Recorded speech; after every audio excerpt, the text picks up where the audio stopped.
Ceci est un livre audio autogénéré par Google. 1. La danse énergie-thérapie et le cancer du sein. Introduction. Le cancer du sein est le cancer le plus représenté chez les femmes à travers le monde. Depuis des années, le pourcentage des cancers du sein déclarés augmente, une femme sur 8 actuellement, ainsi que de nombreuses prises en charge thérapeutiques, groupes de parole, psychanalyse. Mais il ne semble pas que l'art-thérapie soit représentée dans l'arsenal des prises en charge non médicamenteuses. La parole est privilégiée alors que c'est le corps entier, corps psychisme, qui est atteint dans cette maladie, un corps souvent renié, délaissé, non habité.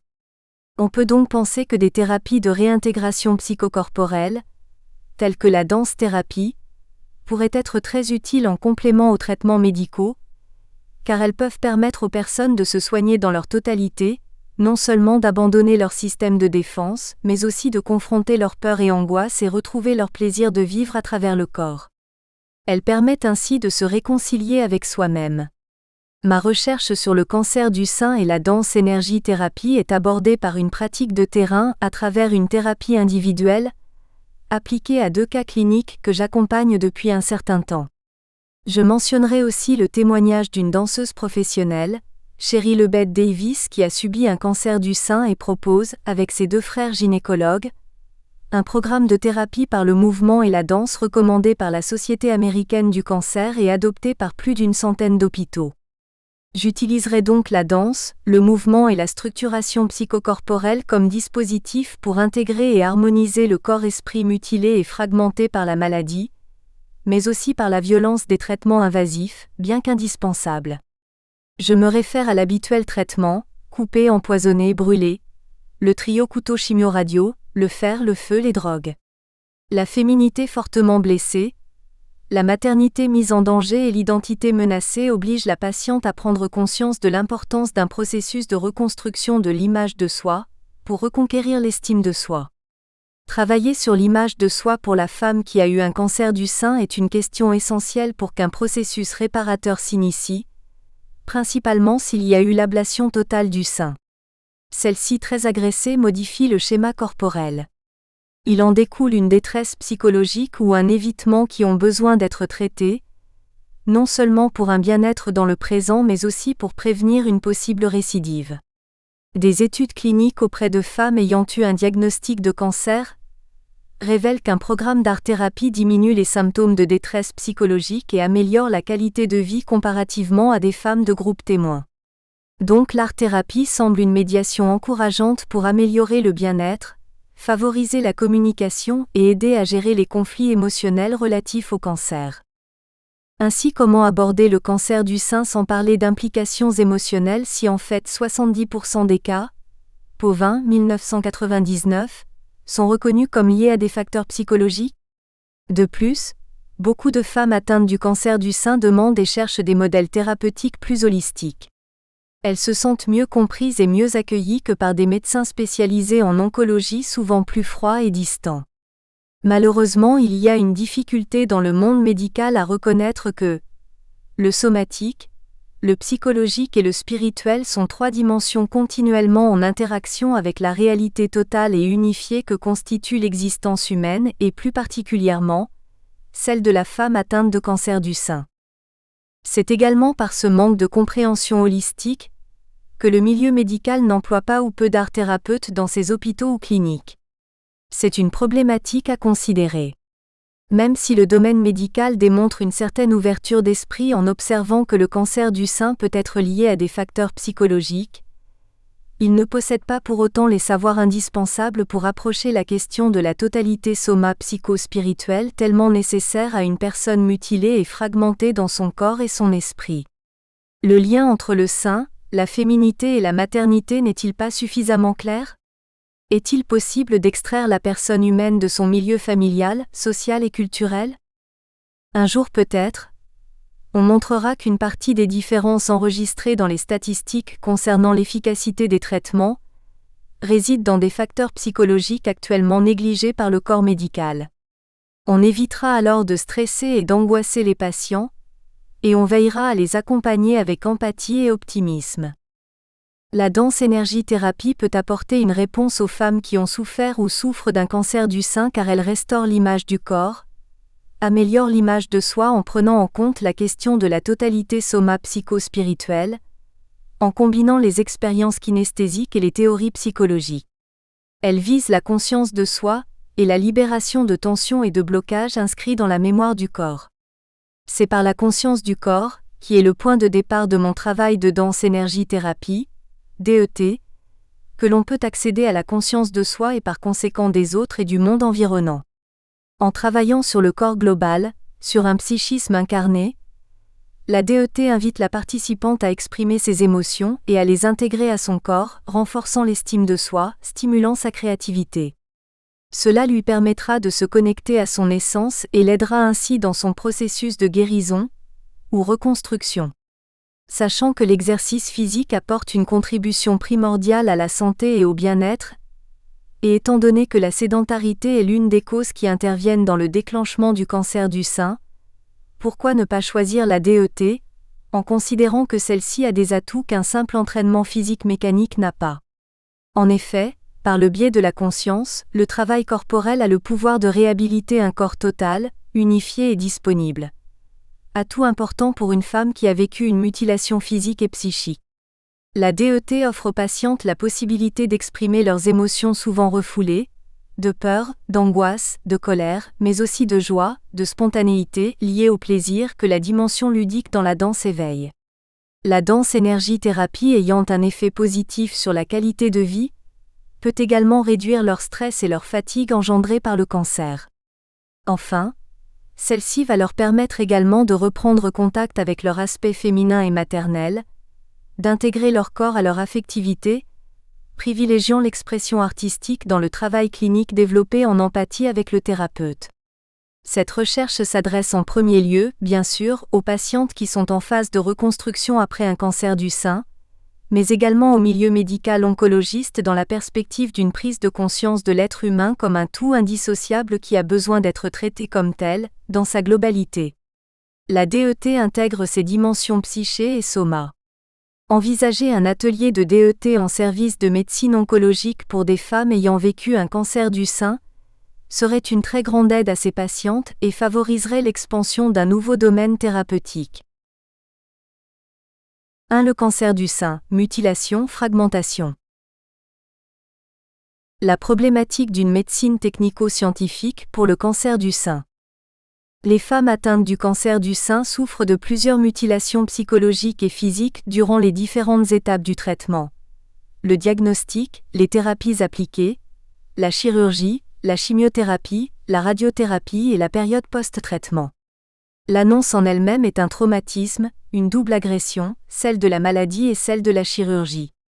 Le diagnostic d'un cancer entraîne souvent un certain choc émotionnel lié à une menace de souffrance, de mort, le fantasme d'une image corporelle morcelée, détruite ou d'une féminité perdue. La femme se sent menacée dans son intégrité physique, psychique et sociale.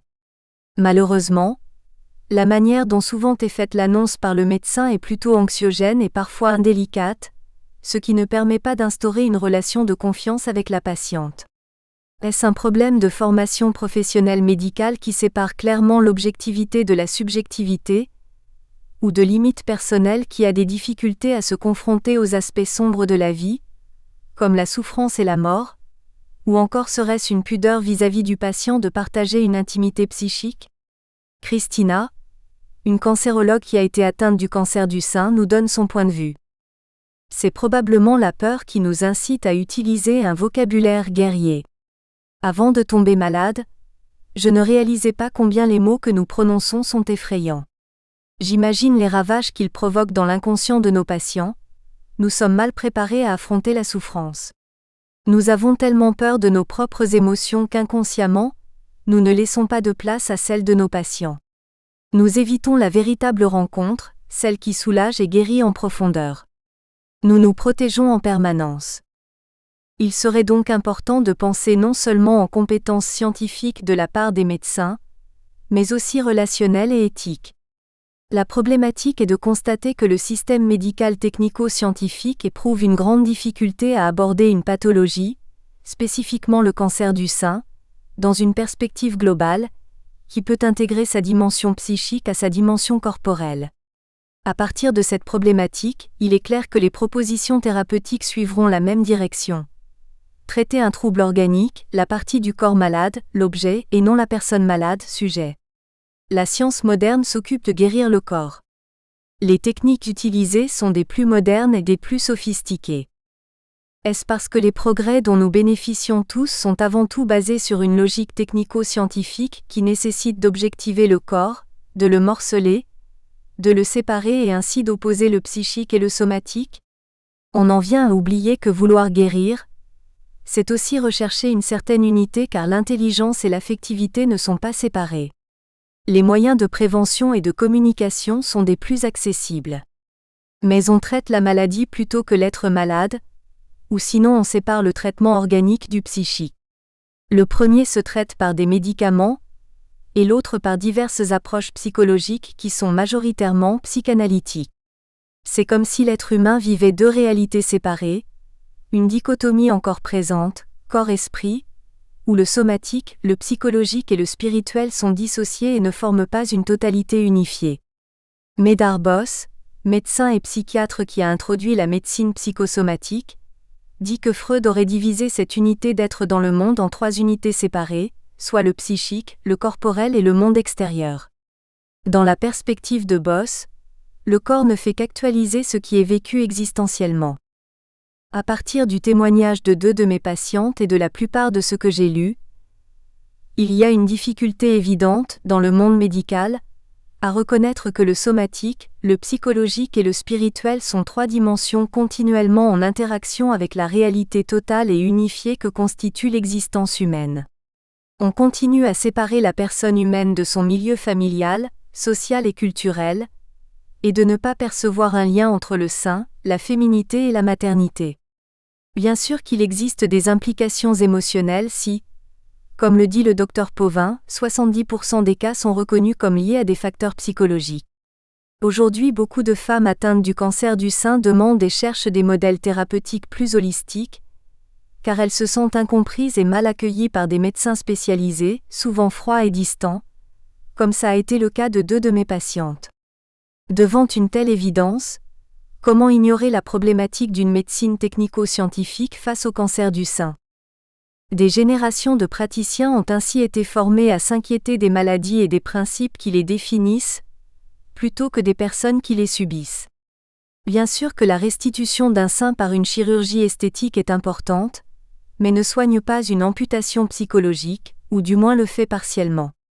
Si la médecine sauve le corps biologique, l'enveloppe psychique reste endommagée.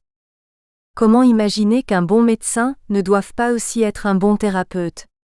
Le lien qui existe entre le corps et l'esprit est un sujet à propos duquel la médecine moderne a encore du chemin à parcourir. Heureusement, certains médecins ont une conception différente, une compréhension de l'être humain qui perçoit et accueille le désespoir d'une femme atteinte du cancer du sein. C'est le cas du Dr Cécile Boly, Boly 2002, qui affirme: quand une femme souffre d'un cancer, c'est elle tout entière qui souffre. Dans son corps. Du côté du soma. Des cellules. De la tumeur. De l'organe. Dans son cœur. Du côté de la psyché. Du vécu. Du ressenti. Des émotions. Dans son intelligence. Du côté du nous. De la raison. De la réflexion. Dans sa spiritualité. Du côté du pneuma. De la recherche de sens. Du symbole. Du mystère. Le cancer du sein touche particulièrement la féminité, la maternité et la sexualité d'une femme. C'est elle tout entière qui a besoin d'être accompagnée, dans sa globalité, dans son histoire, dans son unicité. À certains moments, il peut être très important de lui proposer l'aide d'un psychothérapeute pour travailler, pour traverser certaines difficultés. Mais cela ne nous dispense jamais de l'accompagner comme une femme qui souffre plutôt que comme un corps malade. De toujours nous rappeler que si la science et la technique rendent indispensable l'objectivation du corps, celle-ci doit être mise au service d'une patiente en tant que sujet. Les seins, symboles de maternité, de la féminité, de la sexualité. Les seins symbolisent la vie. Ils symbolisent la maternité. Par l'allaitement, ils sont source de vie, de protection et d'intimité. Le sein constitue pour le bébé une expérience voluptueuse dans laquelle le plaisir se manifeste. À travers l'allaitement, un contact intime s'établit entre le bébé et la mère qui va le sécuriser. Ainsi, le sein est très important dans la construction du monde intérieur du bébé et de son identité psychique, sans oublier la satisfaction de la mère qui en découle. Mais le sein est aussi un symbole de féminité érotique, symbole de séduction. Zone érogène primaire, les seins sont l'un des moteurs de la libido. Ils expriment la sensualité, la conquête sexuelle. La femme se fait désirer, en partie par ses seins, et elle en a conscience. L'homme est sensible aux atouts féminins et physiques de la femme. Son désir sexuel est lié au regard qu'il porte sur les formes féminines qui éveillent en lui des plaisirs érotiques et des rêveries fantasmées. Les seins ont donc un rôle déterminant dans la vie de la femme. Ils constituent son identité féminine marquée par les indices d'apparence sexuelle. Ainsi relate Hélène Hamon-Valenchon. Lorsque le cancer touche ces femmes dans un de ces lieux symboliques de la féminité, de la maternité, le sein, l'utérus, les ovaires, l'impensable tient également de l'horrible rencontre entre Eros et Thanatos. Le cancer, cellule de mort, menace déjà ces organes tout entiers associés à la vie, à l'amour, à la sexualité. Les seins ont un rôle déterminant dans l'image que la femme a de son corps et de sa féminité. La manière de percevoir son corps, ses seins est reliée à la façon dont elle se les représente en fonction de son vécu. Par exemple, le regard tellement critique que tant de femmes portent sur leur corps et très souvent sur leurs seins peut être influencé par une esthétique qui doit correspondre à des modèles de société. Mais la femme est également sensible au regard que l'on porte sur elle, sa beauté entre autres. Si les regards portés sur elle de ses proches n'ont pas été vécus d'une façon suffisamment constructive et positive, elle viendrait à construire une image corporelle d'elle-même négative. Ce qui veut dire que la femme ne vit pas seulement dans son corps physique, mais aussi dans son corps imaginaire, l'image de son corps. C'est ce qui donne au corps sa dimension symbolique, dimension sur laquelle repose la perception et l'image que nous en avons. Le corps physique, c'est le schéma corporel qui se construit avec l'expérience motrice et que l'on retrouve chez tous les individus. L'image du corps est bien différente. Elle est propre à chacun. Elle est une représentation mentale de soi. Elle est liée à la personne et à son histoire, à ses expériences émotionnelles. Elle permet la relation avec autrui. Le rapport que nous avons avec notre corps est un rapport qui tient plus du fantasme et de l'imaginaire. Notre corps est complètement interprété, notre anatomie fantasmée, pétrie dans le langage et le regard de l'autre depuis notre naissance. Ainsi, la féminité n'est pas seulement une représentation culturelle de la femme ou un caractère biologique, mais est une dimension de l'intériorité et c'est justement cette intériorité qui est mise en cause, meurtrie, blessée et fragmentée. C'est un féminin à reconstruire, et non pas seulement la possibilité d'une reconstruction mammaire.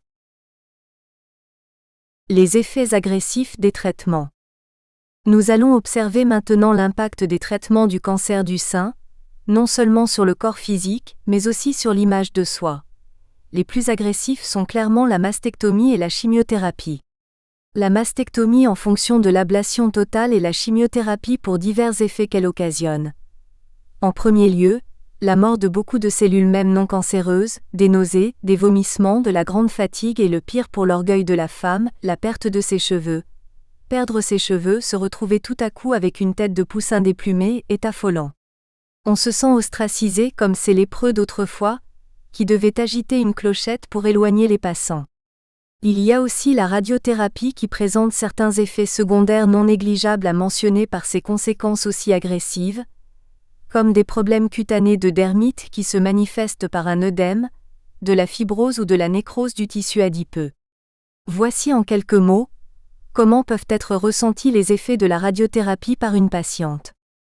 Comme la chimiothérapie et la chirurgie parfois, ces rayons doivent aseptiser, assainir les tissus se trouvant en contact avec les cellules cancéreuses et nettoyer les résidus du cancer afin d'éviter qu'il n'y ait des métastases. La radiothérapie bombarde l'individu de ces rayons jusqu'à brûler, cautériser et réduire en cendres les chairs malades. La mastectomie est le traitement qui altère le plus l'image corporelle, Et il ne peut en être autrement quand il s'agit de toute forme de mutilation. Il existe une réelle altération physique, qui ébranle le psychisme par la douleur de la perte de l'organe, et l'appréhension d'une nouvelle forme asymétrique du corps, vécue souvent comme une défiguration. Dans le cas du cancer du sein dont le schéma corporel a été altéré par une ablation, l'image du corps est encore plus bouleversée car les modifications ont été brutales, drastiques, d'une violence morbide, en un espace de temps tellement rapide que l'individu n'a pas eu le temps de digérer émotionnellement ces transformations physiques, transformations non voulues et peu désirables provoquant des perturbations psychiques. La mastectomie implique d'autres conséquences comme le symptôme de post-mastectomie. Ce syndrome douloureux intéresse la région axillaire jusqu'à la face interne du bras, et la région thoracique en regard du sein opéré. Il associe des sensations de brûlure, de décharge électrique, de paresthésie ou allodynie spontanée ou provoquée au simple effleurement. Il est largement retrouvé, jusqu'à 68% des patientes opérées, et dans un délai d'apparition très variable allant de quelques jours en post-opératoire à plusieurs mois, 6,7. S'il n'y a pas eu besoin de mastectomie, il y aura une tumorectomie, ce qui signifie que l'on retire à travers une chirurgie seulement la tumeur cancéreuse et non tout le sein. Cette intervention peut avoir aussi des conséquences dites confortables comme une modification du galbe, une cicatrice inesthétique, une diminution du volume, une fibrose sous-cicatricielle ou du lit tumoral remodelé après exérèse, une asymétrie du sein avec asymétrie aréolaire. Les traitements atteignent aussi la vie relationnelle, intime et sexuelle de la femme, car elle se sent fatiguée, mal disposée, parfois sans énergie. Sur certaines patientes est administré un type de chimiothérapie qui provoque une ménopause précoce et tout ce qu'elle comporte. Sécheresse vaginale, bouffées de chaleur, irritation, anxiété et variation d'humeur. Tout cela évidemment se reflète dans leur vie sexuelle, affective et sociale et une adaptation sera nécessaire de leur part avec leurs proches et de leurs proches avec elles. Une réadaptation à leurs tâches quotidiennes sera nécessaire également, à leur projet de vie immédiat, mais principalement à l'image de leur corps modifié. La mastectomie induit toujours un traumatisme psychologique.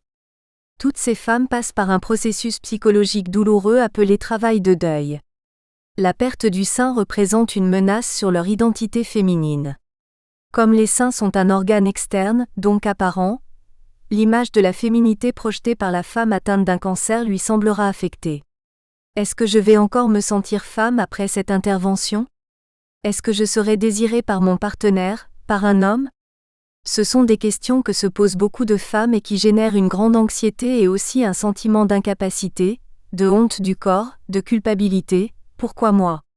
Et qu'ai-je fait pour mériter cela ? Puis après la dépression, la perte du sein n'est pas facile à accepter. Elle demande tout un processus intérieur de transformation, difficile et laborieux, qui se fera dans le temps personnel de chacune, en fonction de ses résistances, ses difficultés et les pertes qu'elle a déjà vécues.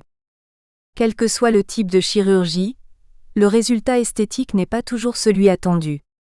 Cela va rendre plus difficile l'acceptation du nouveau corps et de son image altérée. Le refus de la vision d'un corps transformé peut provoquer de grands troubles psychologiques. La reconstruction mammaire est une option qui peut permettre à la femme de retrouver des repères par rapport à son image corporelle détruite, bien qu'il faille un certain temps pour qu'elle soit intégrée, passant avant tout par un travail de deuil du sein perdu dans le réel mais qui perdure dans la psyché. Ainsi commente Élise Ricada et Lydia Tayeb. La perte subie sur le plan narcissique plonge le sujet dans une crise où l'irréparable réapparaît à la lueur de chaque regard que la patiente adresse à son sein reconstruit. Véritable chute libre, ce mouvement revêt une palette d'émotions dont elle est envahie. Colère, révolte, hyperactivité, tristesse, hypersensibilité. Une fois le deuil accepté, qui comme nous l'avons vu passe par tout un processus intérieur d'apprivoisement du sein perdu, la reconstruction mammaire peut être positive car elle sera en lien avec la reconstruction psychique. Celle-ci est d'ordre fondamental quand on prend conscience que l'absence du sein maternel fait partie de notre structuration car cette perte a déjà existé dans le passé, et la mastectomie réveille inconsciemment ces moments frustrants qu'a pu vivre la patiente dans sa petite enfance. Il paraît que la maladie renvoie souvent à un passé qui marque son empreinte dans le présent. À partir de cette réflexion, nous pouvons nous poser cette question. quels sont les rapports entre la psyché et le soma? Un passé émotionnellement lourd, qui se serait concrétisé au fur et à mesure des années dans le corps? Le cancer du sein découle-t-il donc d'un processus psychosomatique? Est-il la conséquence d'une fragmentation entre le corps et le mental, entre le corps et les émotions? Y a-t-il eu des facteurs qui ont déclenché cette maladie? Et lesquels? C'est le thème que nous allons aborder maintenant. Les facteurs déclencheurs du cancer du sein. Je traiterai de ce sujet dans l'optique de me baser sur des fondements qui justifient un traitement psychocorporel et non seulement un traitement physique. Car si le cancer du sein est considéré comme une maladie psychosomatique, elle devrait être soignée comme telle, en employant des dispositifs adéquats comme je pense que la DET peut apporter aussi bien au niveau de ses soins que pour éviter une récidive. Nous pourrons également percevoir que certains facteurs psychologiques, ciblés ci-dessous, se retrouvent dans les deux cas cliniques que je relate en troisième partie. Devant ces facteurs, on pourra observer comment la DET peut intervenir et quels aspects positifs elle peut apporter. Nous pourrons commencer par nous demander ce qu'est le cancer. Le Dr Reich Gerdhammer le définit ainsi. Une réaction immédiate de survie du corps face à un déséquilibre à la fois physique, énergétique et psychique provoqué par un conflit imprévu et inattendu. Soit la maladie est créée par un stress aigu et inattendu, soit par un stress psychologique intense qui dure. Dans ce cas, le corps tombe malade par la masse de stress accumulé ou par épuisement. Cet auteur nous donne une preuve scientifique de la relation entre un conflit psychique spécifique, un endroit précis du cerveau et un organe du corps atteint par le cancer. Sa recherche s'oriente sur l'origine psycho-cérébro-organique du cancer, ce qui impliquerait de nouveau, à partir de ces déductions, l'être global dans un traitement du cancer, car selon le postulat de la médecine psychosomatique, l'être humain est indivisible, donc on ne peut soigner le corps indépendamment de l'esprit. L'esprit psyché régit le corps, soma. Toutes nos émotions sont accompagnées, sans exception, de modifications physiologiques. La crainte se traduit par des palpitations, la colère par une accélération cardiaque. Une maladie fonctionnelle est dite psychosomatique dès lors qu'elle est chronique en dehors de toute cause physique. Nous rencontrons aussi une théorie développée par le cancérologue américain Carl Simonton, dans son livre Guérir envers et contre tout, qui dit qu'il existe 3 conditions qui seraient les facteurs déclencheurs du cancer.